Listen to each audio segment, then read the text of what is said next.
Welcome to the world of Aora, a news and lore podcast about the Pillars of Eternity games, as well as Obsidian Entertainment's upcoming release, Avowed.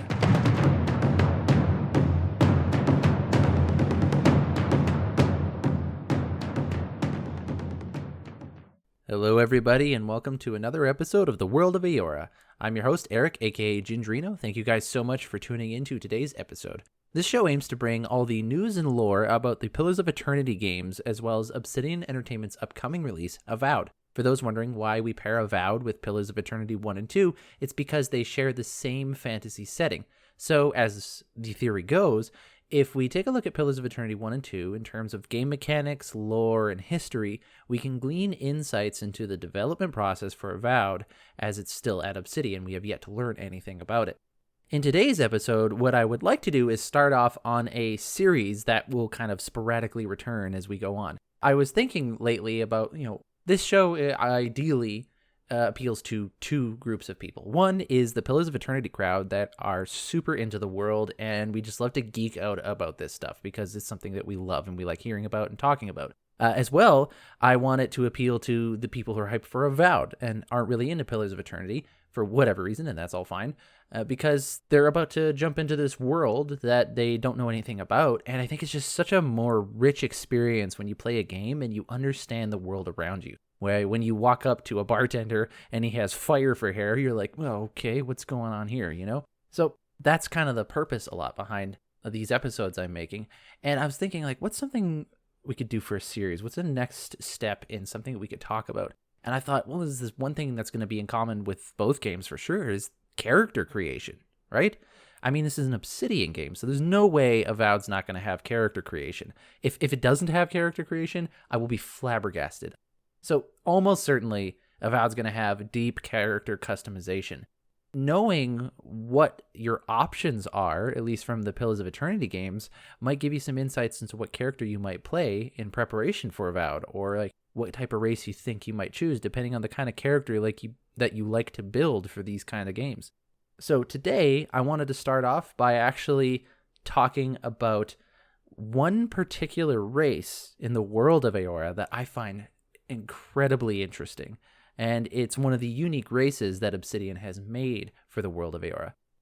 There's no news to go over today, so I think we can just jump straight into the lore. I'm curious. What exactly did you find there? So as I mentioned, I want to dive into one of the aspects of character creation in the game. And so for those who haven't played Pillars of Eternity, and obviously we're just getting hyped about Avowed, just like many role-playing games, fantasy video games, you have a character creation at the beginning, where you get to build a unique character that engages with the story that Obsidian lays out in the game's narrative. So in Pillars of Eternity, there are a few different things that you can choose from when you're building your character. The first is gender, not that there's a lot lore-wise that is impacted there, but after that, we have the racial choices. And just like in many fantasy games, you have the regular racial choices of human, elf, and dwarf. But Obsidian Entertainment has created 3 unique races as well for this world that they're playing in. One is the Avowed, which is a big, beefy aquatic boy, super strong, is kind of fishy, to put it lightly. The other is an Orlan, which is a small, hairy, big-eared creature, mostly found in the woods of Arglanfath, which is something we've talked about in previous episodes, and a unique race of creature known as Godlike. And I hesitate to call Godlike a race in the typical sense, but I understand why it's categorized as such. Today, I actually want to hone in on the racial choice for Godlike. I want to explore what the Godlike are as a race, as a creature. Now, to just back up a quick bit, we're going to kind of do a very quick overview of what races are in Aora. So, in the world of Aora, there are 6 races that are considered the dominant races of the world. These are the races of creature that have come to be the dominant ones that are expanding into the world and exploring and developing technology, and they're the quote-unquote civilized races of the world. There are other sentient creatures in the world of Aora that exist, such as Vithrak, which if you've played Pillars of Eternity 1 and 2, you'll be familiar with. They're like these mind-reading spider humanoids, but anyways, we're not going to get into those today, as interesting as that is. These 6 races that you can choose from for a Pillars of Eternity character are, as I've mentioned, human, elf, dwarf, Amawa, Orlin, and Godlike. Those are the Kith races, Kith. So if you hear me or anyone refer to a Kith person, they're referring to one of those 6 kinds of people. Now, I've mentioned that the Godlike, I hesitate to call them a race in the normal sense, and that is because they don't typically come into existence the way a normal creature comes into existence. For example, if you have elven parents in this world, you will have elven child. If you have human parents, you will have a human child. That's the way it works, just like, as you would expect. There's no interbreeding in the world of Aora, so it's not like D&D where you can have half elves or half orcs or what have you. In Aora, you can't have a half elf, half human hybrid. Although that, that'd be an interesting twist for, the narrative of either a tabletop game or Avowed. Who knows? I don't know why we would see that in Avowed, but you never know what Obsidian's going to throw at us. But regardless, if you have Orlin parents, then you yourself will be born in Orlin. But here's the thing. There are no godlike parents having godlike children. If you are a godlike, you never had godlike parents at all. In fact, the godlike are not able to reproduce. And so, in effect, there is no way for a godlike to continue on the godlike species. So how do they come into existence in the first place? Well, how it works in the world of Aora is that let's say we have we'll have an elven couple, right? So you have an elven mom and an elven dad. They get together and they're about to have a baby. While the baby is in the womb, one of the 11 gods that exist in the world of Aora will bless this child with their blessing, or a curse, I guess, depending on what society you're in. And this child will now be born as a godlike. What that means is that even though it will maintain the same figure and form of their parents, so, if it's an elven child, it will still grow up kind of slender and a little bit shorter than the average human.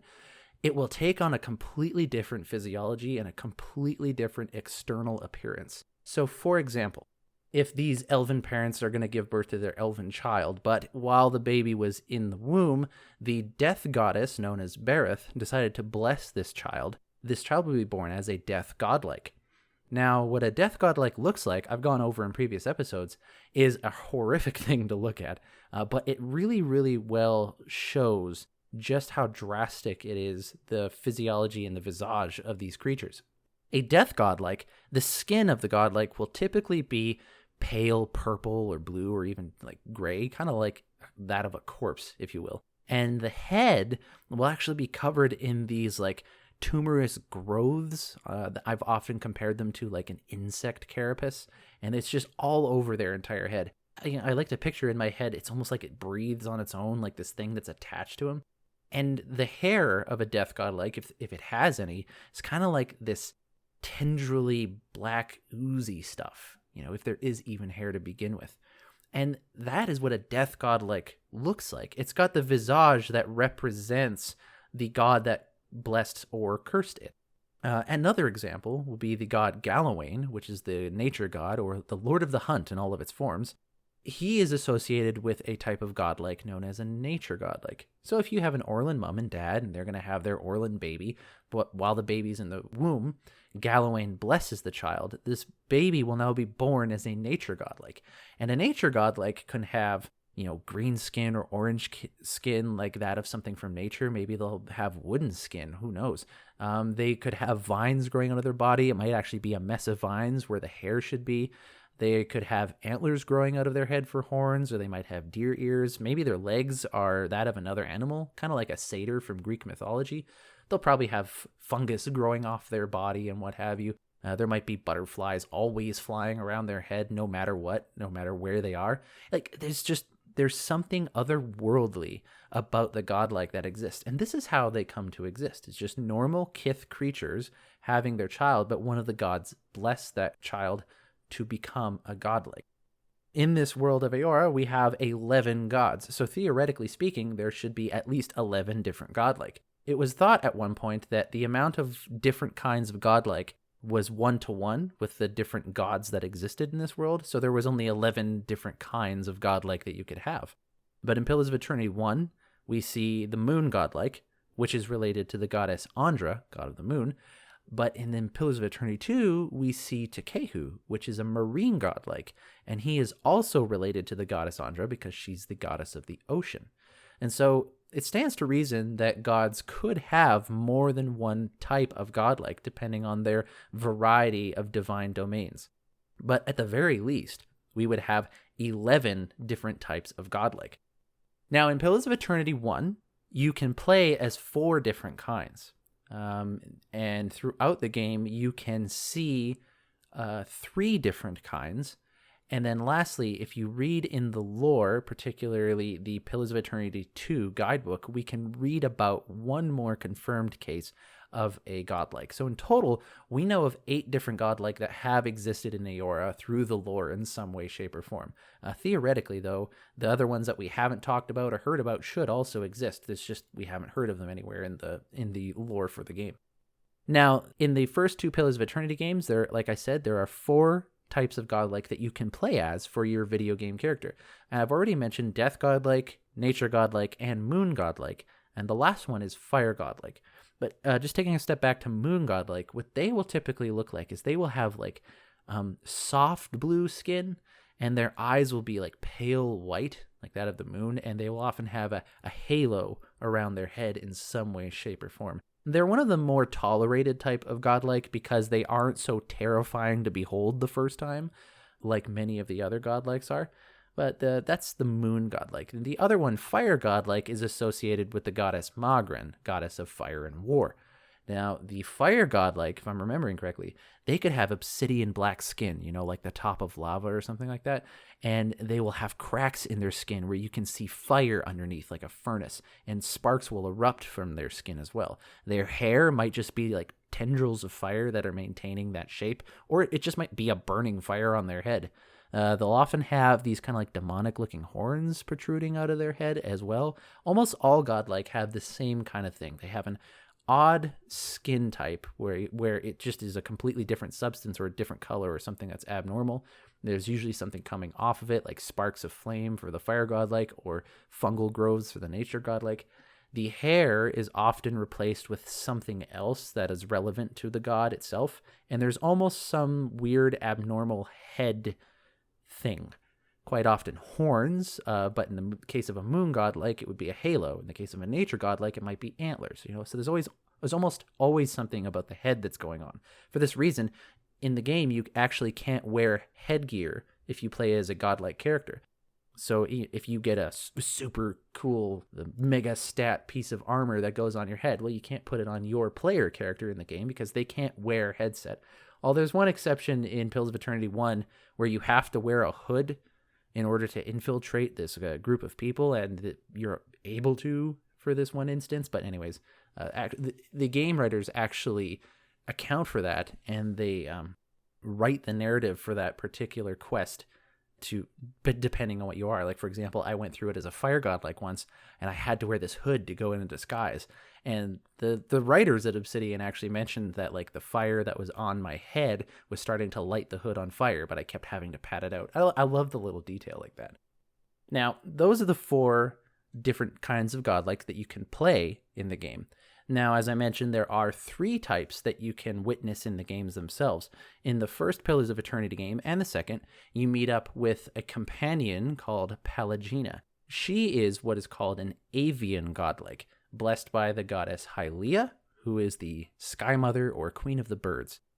Pallegina, she has actually normal kind of human skin, rather than something else like plumage of a bird, which might have something to do with her history if we ever do a deep dive on Pallegina, because she has a very complicated history with her accepting herself as a godlike creature. But instead of regular hair, she actually just has feathers that like kind of ruffle out in layers backwards, and her eyes have kind of like those yellow bird eyes and has that slit vertically as well.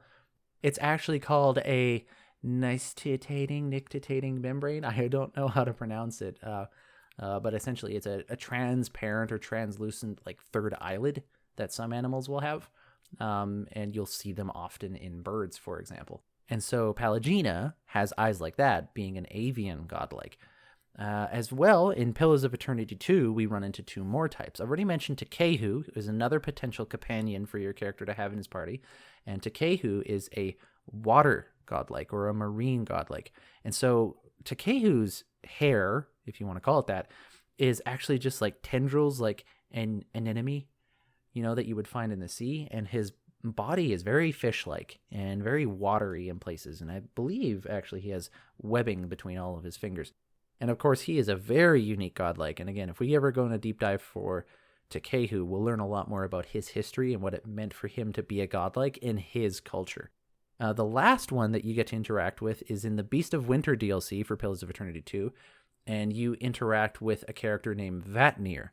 Now, Vatnir is called an endings godlike, and he is blessed, or cursed, depending how you describe it, by the god of entropy, Remergond. And so Vatnir is, when you actually sit and look at his portrait, it's actually quite terrifying. He's got these bandages all over his head, like he's constantly falling apart. He's got a faceplate, which I think actually physically holds his face together. You can see one spot where his eye should be, but it's actually just 3 little eyes, kind of like the god itself has those eyes like that. And if you actually look at his lip, it looks like his bottom lip isn't even there, and he's got these 6 different horns, 3 on each side, that are just protruding outwards. And he's got this like aura of decay around him. And like he's actually kind of freaky to behold, which is kind of, a little bit juxtaposed by, I think, his character. It kind of doesn't match the scary looking person that he actually is. And that's an endings godlike. And then the last godlike that we know of, and I'll talk about later, is the godlike associated with the deity Skane. And if you don't know anything about Skane, Skane is the god of secret hatred and violent rebellion. Skane is your token evil god. Now, I have gone on the defense of Skane and said he is not evil just for evil's sake, but he definitely is evil. And there is a piece of lore in the Pillars of Eternity 2 guidebook that talk about this horrific infant that was born as what they suspect a Skane godlike to be, and it's kind of gross to talk about, but we'll talk about it later anyways, because this is a lore podcast, damn it. We're going to go through the whole thing. So that's a long overview of what a godlike is, but let's actually go to the sources for what godlikes are and talk about them in detail. This is reading straight from the Pillars of Eternity Collector's Book, which you will own if you were a backer of Pillars of Eternity when it was in its Kickstarter phase, or if you purchased the, I think, definitive edition of Pillars of Eternity on PC. You can look in your game files and it'll be there. But this is the following part for godlike, where Obsidian describes what the godlike even are for the purposes of lore. The godlike are the children of Kith who have been blessed, or cursed, depending on personal or social view, with the physical manifestation of a divine spark granted by the gods. Godlike manifest their divine heritage in a variety of ways: wings, horns, strange birthmarks, talons, odd eyes, but they always manifest it somehow. Though their appearances vary, they are unmistakably otherworldly when anyone gets a clear look at them. Sometimes the reaction they get is overwhelmingly positive. Many times the reaction is overwhelmingly hostile. For better or worse, the physical characteristics that mark them as godlike always come with supernatural blessings, and brackets and curses, of their own. Godlike are equally uncommon over all the world. No one region seems to have any more than or less than another. The life expectancy of a godlike tends to be similar to that of the mother and father's race. All godlike are sterile. They are incapable of reproduction with each other or with any other creature. This fact often colors how cultures regard them as their roles in society. And so that's the quick overview before they dive into the different varieties of godlike, of who the godlike really are. And that really sums it up, is that they have this unique visage that resembles that of the god that blessed them, as well as the fact that they can't even reproduce, and that it really depends on the culture that they're born into to determine how people react to them even being there, right? And so now this collector's book actually continues to talk about the different variety of godlike, at least that we see in Pillars of Eternity 1. And this is what the book will have to say. It is not accurate to say that there is only one ethnicity of godlike, because most godlike are fundamentally unique. Even if there are physiological similarities between two godlike, the circumstances of their birth and upbringing mean those similarities don't mean much. There are only two constants for godlike. First, the shape of their head is distinctly and obviously unlike any other kith.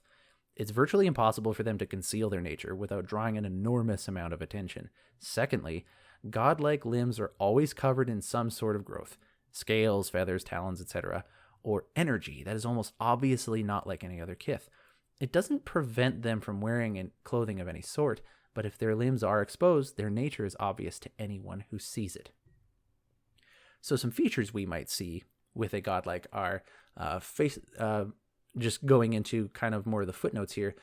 Facial structure tends to be that of the mother and fathers. So it's, for example, a mountain dwarf godlike will tend to have a wide jaw and more square face shape, even if the skin coloration is completely different. And we've already gone over that before. Like, they take on the form of their parents, but the external, the way they look, like, you can tell that they are a godlike based on their external physiology. Skin tones are sometimes come from the mother or father, but often are completely unnatural or blended to some sort of unnatural growth, for example, moss or feathers. In many cases, godlike skin is completely unnatural, looking like it is made of water, fire, gold, or some other seemingly impossible material. Substances like fire or water have a realistic appearance but do not burn or transfer moisture. Like many aspects of godlike physiology, their seemingly supernatural attributes defy commonly understood physical truths. So, like, the idea there being that, like, if you walk up to a fire godlike who looks like he has lava for skin, you put your hand on him, and it's not like your hand doesn't melt off from the heat of like a volcano level type of lava, right? I'm sure it's probably a little hot. Might just be a trait of the godlike itself. But, it doesn't follow that natural law of like, oh, this is molten rock, and I put my hand on it, and it's just sort of maybe warm at best, right? So there's just an otherworldliness to them and an unnaturalness to them. And so being a godlike in this world is actually quite a big deal. I have to appreciate it from a creative standpoint. Like, the people at Obsidian who were creating godlike as a race, as a creature, it's really cool because it kind of gives you the liberty to make any type of character you want. If you don't want to be limited by the different kinds of fantasy creatures that you can create, well, you got something like this where you can literally create almost any type of fantasy creature as long as you can justify its association to one of the 11 gods. Hair is often not hair, but horn, fire, plant growths, feathers, or other oddities. Sometimes they do have hair, but it is of a strange tone or texture and blends in with the other growths.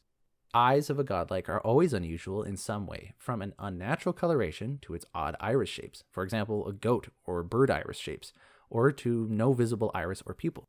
Oddly enough, with the death godlikes, their faces are covered in these tumorous insect-like carapaces, and they look opaque to you and I. If we looked at a godlike in the face, all we would see is this like pulsing or dead tumorous growth on this person's face. But that person can actually see through it as if it isn't even there. They can see through it like it's transparent. So you can never technically look a death godlike in the eye. They can never share eye contact. Like, what does that do to a death god, like growing up in society that has accepted them enough to, live with them, but they can never really truly connect in that way, It's just one of those tiny details of what it would be like to be a godlike in the real world, really. And so, that is how the variety works between different godlike.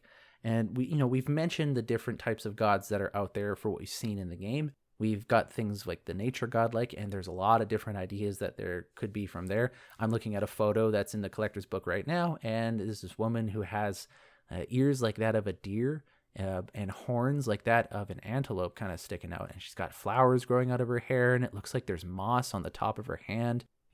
There's a large variety of ways you could design these characters.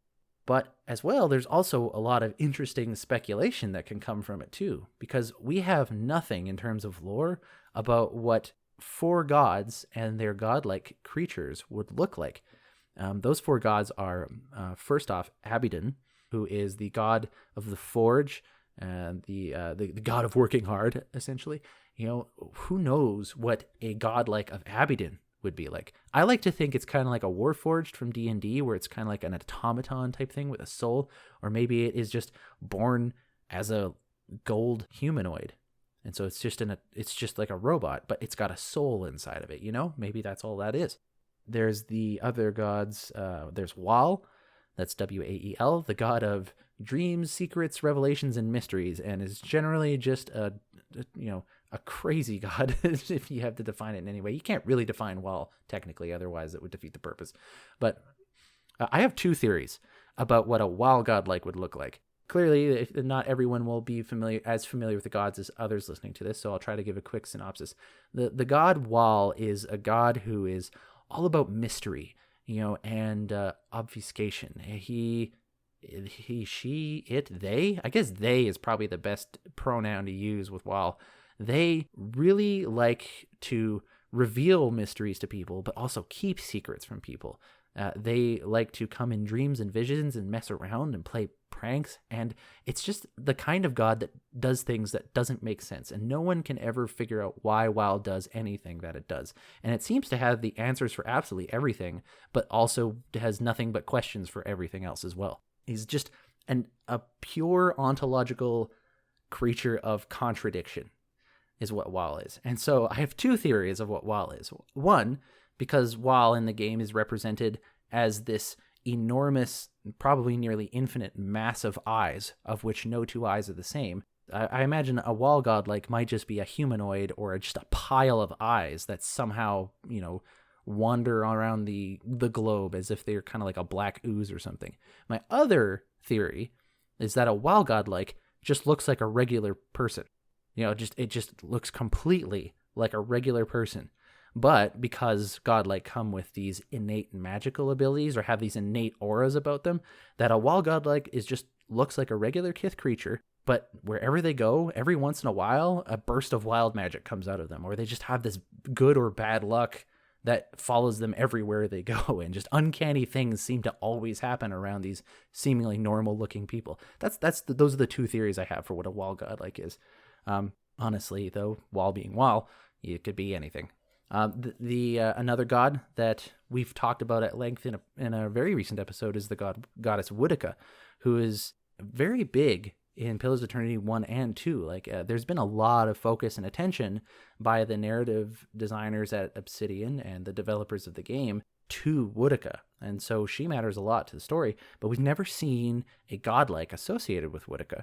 I would like to imagine that a godlike of Woodica would look like a creature that has been burned severely, because that is what Woodica looks like. So that person would have leathery and burned skin.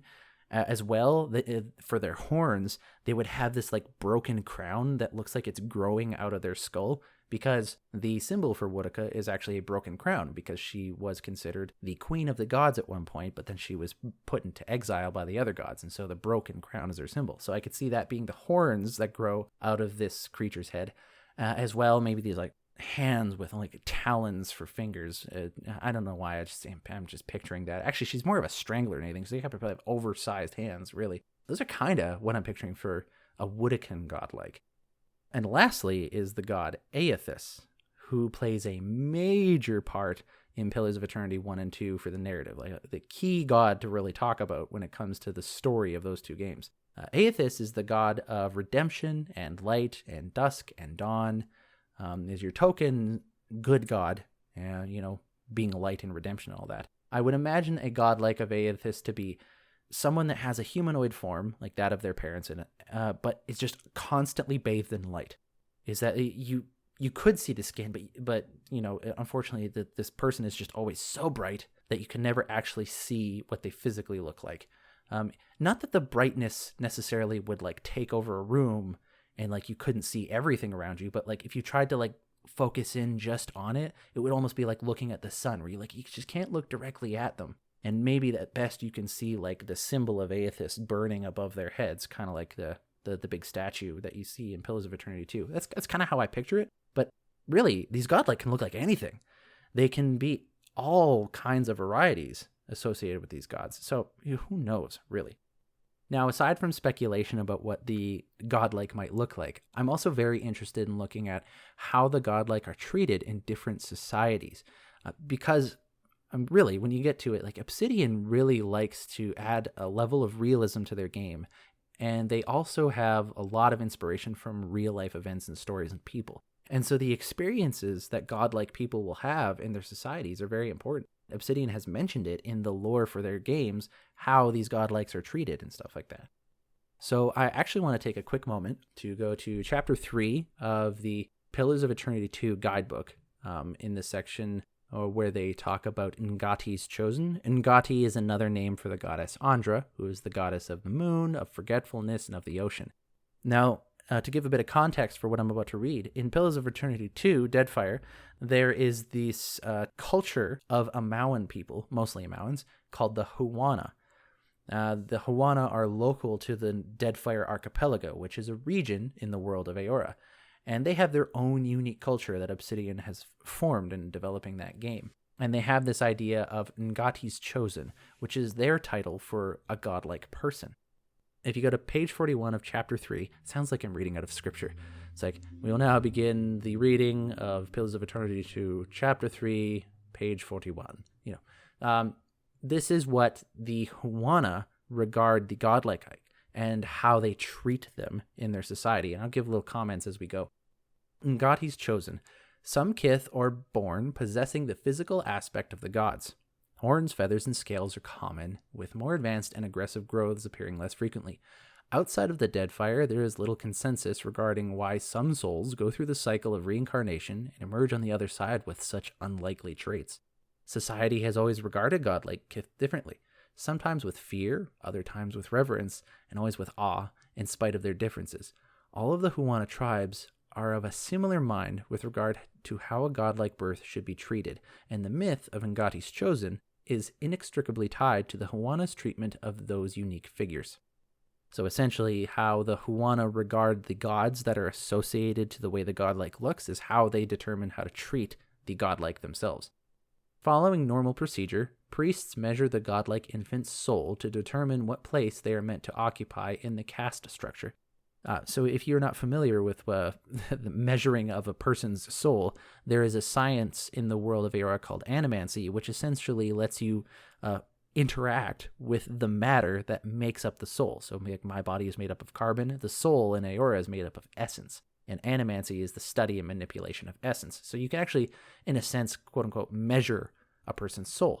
So anyways, the Huana people will often measure a soul when the baby is in the womb or after it's born, to see where in its caste structure that person belongs in, where they ought to live, whether they're higher up in the caste structure or lower down.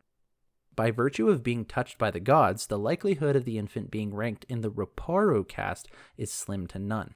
The Ruparo caste is essentially the lowest caste in the system. So if you're a godlike, the likelihood of you being in the lowest caste in this religious structure or the societal structure is slim to none. Godlike infants are also closely scrutinized and interpreted as priests seek to understand the intentions of the gods who dispatch their quote-unquote chosen as de facto messengers. Popular Huana beliefs hold that the godlike are mediums between the mortal realm and the beyond, and that they carry messages intended for the tribe. These omens and portents surrounding the godlike are accounted for at birth. If a priest judges the omens to be favorable, the godlike is considered an endorsement from the relevant deity, and the tribe celebrates the adherence to tradition and piety which earned their esteem. If the omen portends a god's wrath or displeasure, the priest will look to the cause within the tribe and interpret what behavior needs to be amended to appease the gods. Such births have altered things as significant as fishing habits and as grand as chieftain leadership. So the birth of a godlike in the Huana society signifies a message from one of the gods, either positive or negative. And if it's positive, it leads to a great celebration and probably a solidifying of their current culture. But if it's a negative message, then they will go about changing the way they live life to try to appease the gods in such a way. It says here that like a godlike can be born and something different can change, like how they go fishing or the entire structure of their local government, being a godlike, just merely existing as a person in one of these societies could drastically change this place that you're growing up in. The godlike are also expected to fulfill the mission of their patron or patronese in some way, which can lead to a stifling lack of choice in their vocation. A godlike meant to bring life to the tribe's crops, for example, will be strongly discouraged from any activity but planting. Whether accompanied by good or bad fortune, the influence of the godlike is a matter of local concern, impacting matters within the tribe. So it sounds like to me that if you're a godlike in the Huana culture, your life is kind of laid before you. Like you're a nature godlike, cool, you're going to be doing nature stuff and you don't have a choice otherwise, right? And they're going to raise them to believe that that is what you're supposed to do. And so that's how a godlike's life will be in that particular culture. In rare instances, the godlike are considered influential on a far greater scale, with the potential to impact not only the tribe, but all Huana. The godlike's destiny is tied to the advancement of the Deadfire people, and what this rare individual accomplishes in life could set the tone for generations to come. This belief is what first paved the way for the notion of Ngati's chosen. Not an idea that any priests endorse at first, but one that built in such popular acclaim that the Mataru eventually recognized its veracity. The Mataru is another tier in the caste system, just like how Ruparu is the lowest, Mataru is higher up. As an island people, the Huana place special emphasis on Ngati, goddess of the sea, and their interpretation of Andra in the common pantheon of the gods. Ngati is an often unreliable trickster in Huana tradition, but has been known to show matronly favor to the tribes. She appears as a powerful woman with the head of an anglerfish, sometimes portrayed in a grand hall of coral and bone, where the dining tables are carved from the decks of sunken ships. When a godlike child is born possessing the traits of Ngati, which are things like scaly skin, fish-like markings, bioluminescent lamps, or other marine qualities, the child's development and future exploits will be closely examined, interpreted, and strictly controlled. There's no telling what a marine godlike is born to portend or accomplish, only that they have been created as harbingers of change and upheaval, the revision of established norms, and often appear as tricksters themselves. It is said that this is owing to Ngati's unpredictable influence. She wants the tribes to know that she is invested and attentive, but to keep them guessing as to her motives. And so this is a little 2 paragraphs, actually, that talk about the unique godlike known as a marine godlike, which is Ngati's chosen. So while any godlike in the Huana tribe is important and a harbinger for some sort of message, the marine godlike is associated to Ngati, one of the most revered gods in the entire culture. And so that signifies something far more important. And this information actually adds a little bit of depth to Takehu, one of the companions that you can run into in Pillars of Eternity 2. I played through Pillars of Eternity 2 Deadfire, and I had Takehu as a companion. Personally, I didn't like him very much, but that was just a personality clash, if anything like that. I was happy to learn that he was voiced by Travis Willingham of Critical Role, however, so that was cool. But I didn't really understand that character very much because I didn't know a lot about what this whole Ngati's chosen thing was about. And as I played the game and I learned more, I realized there was actually a lot more to this person's character that meets the eye. I mean, like, this person is born into a life where they are essentially always looked at and they are revered, and his life is focused around some destiny that is unknown because Ngati is kind of a trickster.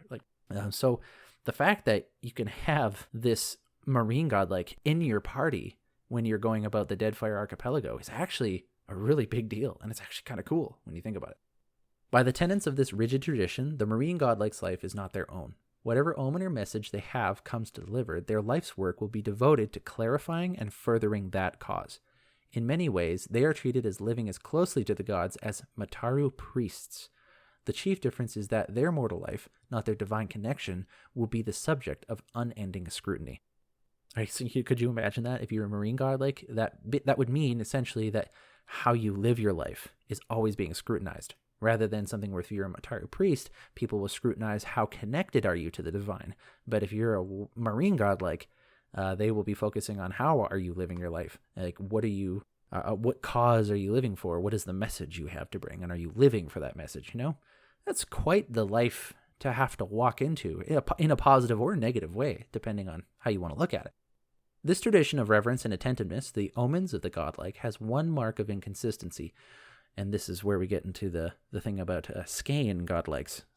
The tradition, reverence, and attentiveness to these omens of the godlike has one mark of inconsistency. So essentially all the stuff we've been talking about, that how they practice their culture when they have a godlike born into the tribe, there's one thing that's inconsistent. There's one time where they have an exception and they just don't follow the rules. They don't do what they always do with every other godlike.